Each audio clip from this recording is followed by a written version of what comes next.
गरुड़ पुराण दूसरा अध्याय। गरुड़ जी ने कहा, हे केशव, यमलोक का मार्ग किस प्रकार दुखदायी होता है? पापी लोग वहाँ किस प्रकार जाते हैं, वह मुझे बताइए।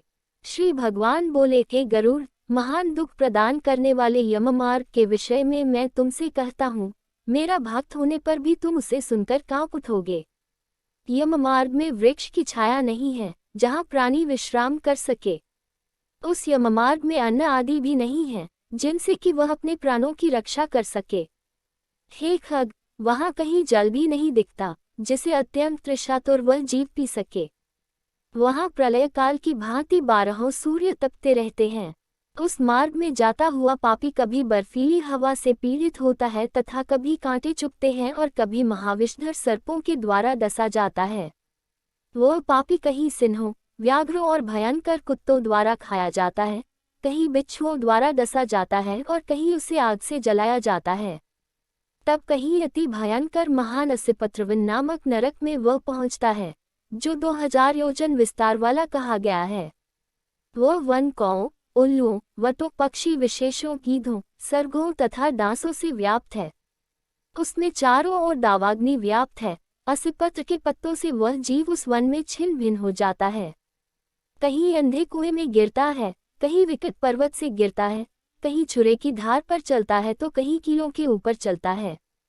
कहीं घने अंधकार में गिरता है, कहीं उग्र भय उत्पन्न करने वाले जल में गिरता है, कहीं जोंकों से भरे हुए कीचड़ में गिरता है तो कहीं जलते हुए कीचड़ में गिरता है।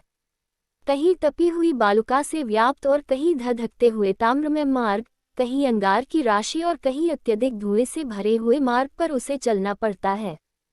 कहीं अंगार की वृष्टि होती है, कहीं बिजली गिरने के साथ शिलावृष्टि होती है, कहीं रक्त की, कहीं शस्त्र की और कहीं गर्म जल की वृष्टि होती है। कहीं खारे कीचड़ की वृष्टि होती है। मार्ग में कहीं गहरी खाई है, कहीं पर्वत शिखरों की चढ़ाई है और कहीं कंदराओं में प्रवेश करना पड़ता है। वहाँ मार्ग में कहीं घना अंधकार है तो कहीं दुख से चढ़ी जाने योग्य शिलाएं हैं, कहीं मवाद, रक्त तथा विष्ठा से भरे हुए तालाब हैं। यम मार्ग के बीचों बीच अत्यंत उग्र और घोर वैतरणी नदी बहती है। वह देखने पर दुखदायिनी हो तो क्या आश्चर्य, उसकी वार्ता ही भय पैदा करने वाली है। वह 100 योजन चौड़ी है, उसमें पोए पीग मवाद और शोणित रक्त बहते रहते हैं। हड्डियों के समूह से तट बने हैं, अर्थात उसके तट पर हड्डियों का ढेर लगा रहता है। मांस और रक्त के कीचड़ वाली वह नदी दुख से पार की जाने वाली है। अथाह गहरी और पापियों द्वारा दुखपूर्वक पार की जाने वाली यह नदी केशरूपी सेवार से भरी होने के कारण दुर्गम है। वह विशालकाय ग्राहों घड़ियालों से व्याप्त है और सैकड़ों प्रकार के घोर पक्षियों से आवृत है। हे गरुड़, आए हुए पापी को देखकर वह नदी ज्वाला और धूम से भरकर कड़ाह में रखे घृत की भांति खौलने लगती है। वह नदी सुई के समान मुख वाले भयानक कीड़ों से चारों ओर व्याप्त है। वज्र के समान चोंच वाले बड़े बड़े गीध एवं कौओं से घिरी हुई है।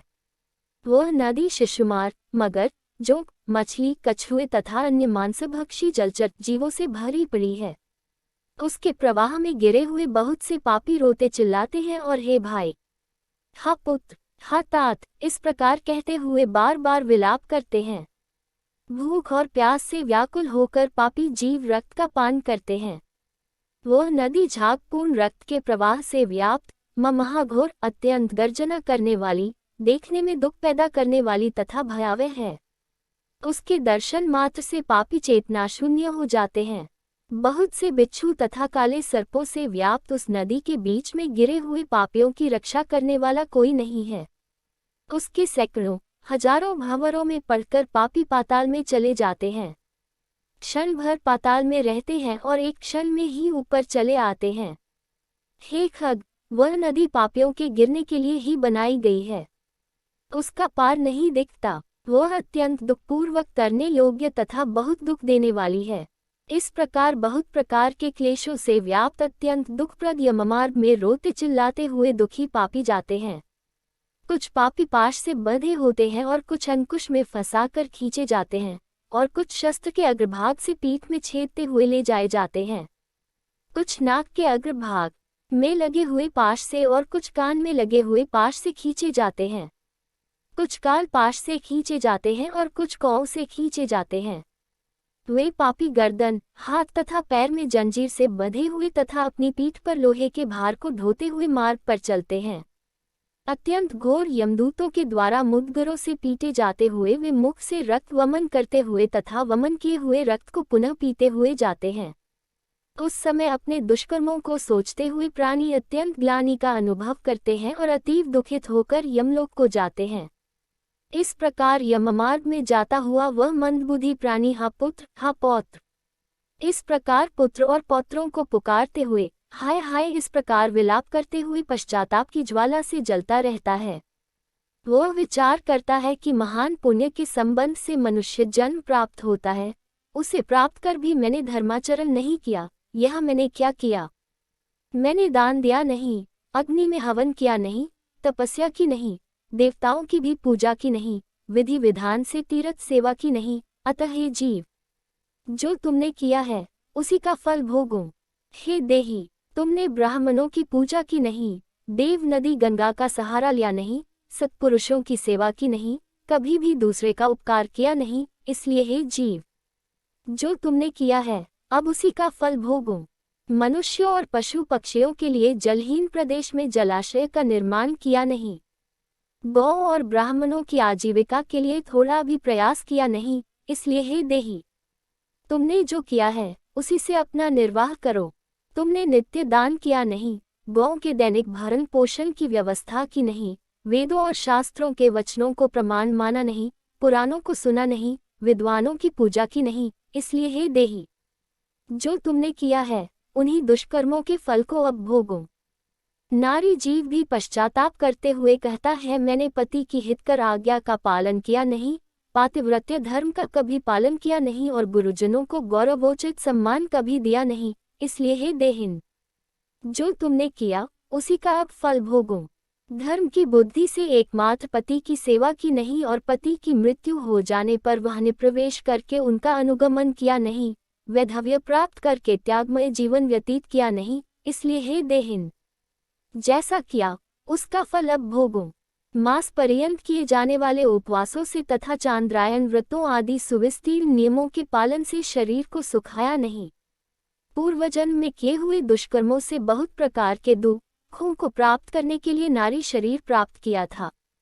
इस तरह बहुत प्रकार से विलाप करके पूर्व देह का स्मरण करते हुए मेरा मानव जन्म शरीर कहाँ चला गया, इस प्रकार चिल्लाता हुआ वह यममार्ग में चलता है। हे तार्क्ष्य, इस प्रकार 17 दिन तक अकेले वायु वेग से चलते हुए 18वें दिन वह प्रेत सौम्यपुर में जाता है। उस रमणीय श्रेष्ठ सौम्यपुर में प्रेतों का महान गण रहता है।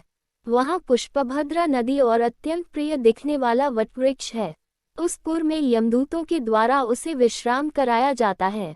वहाँ दुखी होकर वह स्त्री पुत्रों के द्वारा प्राप्त सुखों का स्मरण करता है। वह अपने धन, भृत्य और पौत्र आदि के विषय में जब सोचने लगता है तो वहाँ रहने वाले यम के किंकर उससे इस प्रकार कहते हैं, धन कहाँ है, पुत्र कहाँ है, पत्नी कहाँ है, मित्र कहाँ है, बंधु बांधव कहाँ है। हे मूढ़, जीव अपने कर्मोपार्जित फल को ही भोगता है, इसलिए सुदीर्घ काल तक इस यम मार्ग पर चलो। हे परलोक के राही, तू यह जानता है कि राहगीरों का बल और संबल पाथेय ही होता है, जिसके लिए तूने प्रयास तो किया नहीं। तू यह भी नहीं जानता था कि तुम्हें निश्चित ही उस मार्ग पर चलना है और उस रास्ते पर कोई भी लेन देन हो नहीं सकता। यह मार्ग के बालकों को भी विदित रहता है। हे मनुष्य, क्या तुमने इसे सुना नहीं था? क्या तुमने ब्राह्मणों के मुख से पुराणों के वचन सुने नहीं थे? इस प्रकार कहकर मुद्गरों से पीटा जाता हुआ वह जीव गिरते पड़ते दौड़ते हुए बलपूर्वक पाशों से खींचा जाता है। यहाँ स्नेह अथवा कृपा के कारण पुत्र पौत्रों द्वारा दिए हुए मासिक पिंड को खाता है। उसके बाद वह जीव सौरपुर को प्रस्थान करता है। उस सौरपुर में काल के रूप को धारण करने वाला जंगम नामक राजा रहता है। उसे देखकर वह जीव भयभीत होकर विश्राम करना चाहता है। उस पुर में गया हुआ वह जीव अपने स्वजनों के द्वारा दिए हुए त्रैपाक्षिक अन्न जल को खाकर उस पुर को पार करता है। उसके बाद शीघ्रतापूर्वक वह प्रेत नगेंद्र भवन की ओर जाता है और वहां भयंकर वनों को देखकर दुखी होकर रोता है। दयारहित दूतों के द्वारा खींचे जाने पर वह बार बार रोता है और 2 मासों के अंत में वह दुखी होकर वहां जाता है। बांधवों द्वारा दिए गए पिंड, जल, वस्त्र का उपभोग करके यमकिंकरों के द्वारा पाश से बार बार खींचकर पुनः आगे ले जाया जाता है। तीसरे मास में वह गंधर्वंगा को प्राप्त होता है और वहां त्रैमासिक पिंड खाकर आगे चलता है। चौथे मास में वह शैलागमपुर में पहुंचता है और वहां प्रेत के ऊपर बहुत अधिक पत्थरों की वर्षा होती है। वहां चौथे मासिक पिंड को खाकर वह कुछ सुखी होता है। उसके बाद 5वें महीने में वह प्रेत क्रौंचपुर पहुंचता है। क्रौंचपुर में स्थित वह प्रेत वहां बांधवों द्वारा हाथ से दिए गए 5वें मासिक पिंड को खाकर आगे क्रूरपुर की ओर चलता है। 5.5 मास के बाद बांधवों द्वारा प्रदत्त ऊंशान मासिक पिंड और घटदान से तृप्त होकर वह वहां आधे मुहूर्त तक विश्राम करके यमदूतों के द्वारा डराए जाने पर दुख से कांपता हुआ उस पुर को छोड़कर चित्रभवन नामक पुर को जाता है, जहां यम का छोटा भाई विचित्र नाम वाला राजा राज्य करता है।